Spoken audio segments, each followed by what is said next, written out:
Hello guys, so I've been using Android TV boxes for a while now, and we've also done a lot of videos. If you can just go and scroll on this channel, you'll see that there are a lot of videos on Android TV boxes.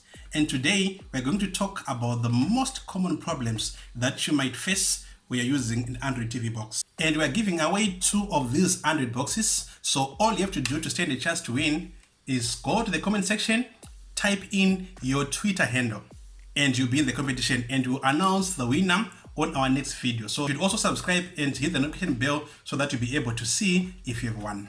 So the main problem that I've seen with the Android TV box, especially the Chinese cheap ones, is on connecting to the Wi-Fi. If you're connecting your Android TV box over Wi-Fi, you'll see that after a few weeks or months, you start realizing that it will not connect to the internet. The internal Wi-Fi adapter is very weak.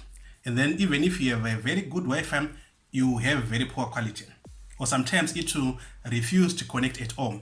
And there are some times whereby if you try to scan for any network, you will not be able to get any. It will just switch off automatically. So what I did to solve this problem is I just connected my TV box straight to the router using a cable. That's the best way of solving this problem, because even if you go to the shops there and you buy a new Wi-Fi adapter, you will still have that same problem.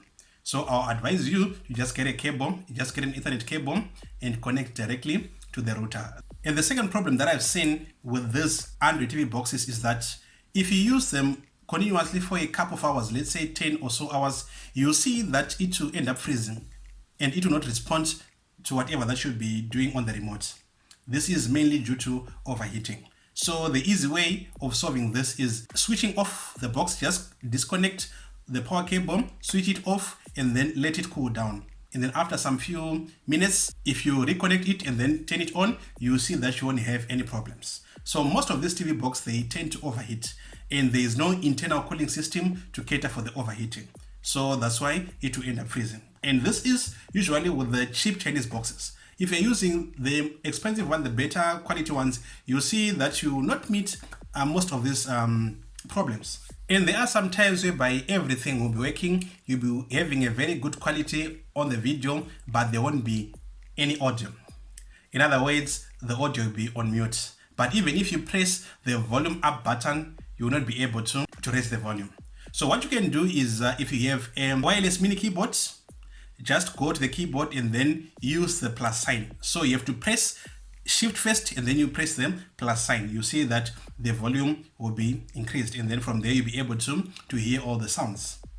And there are some times whereby some applications will be having volume and some applications will not be having volume. So you just go to the application that does not have volume and then you do what I've just said, and that should solve that problem of your volume. So the third problem that I've also seen is not really directly due to the Android TV box, but because of its surrounding. So there are some times whereby when you switch on your Android TV box, that indicator light will be on. That shows that the Android TV box is on, but there won't be any pictures on the TV. So usually the problem will be on the cables, the HDMI cable that is coming from the TV box to your TV. So just make sure that the cables are connected correctly, and also check on the TV if you're on the right HDMI, because most of our TVs will be having 3 HDMI ports, and then you have to select HDMI cable that should be connected to your Android TV box. So that's one of the problems that you can also find, and this one can be easily solved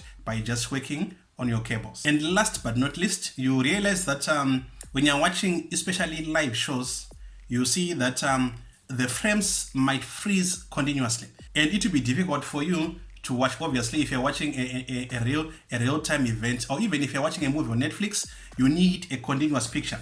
And then if the picture starts freezing and freezing and freezing, you will not be able to enjoy.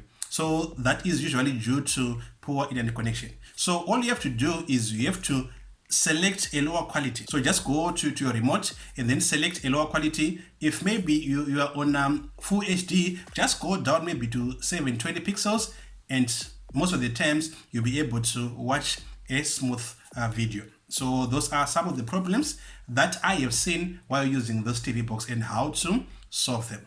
So I hope you enjoyed this video, and don't forget to give us a thumbs up if you have liked this video. And as always, please show your support to this channel by clicking the subscribe button, and also hit the notification bell so that you won't miss any of our future videos. Bye for now and see you on our next video. Ciao.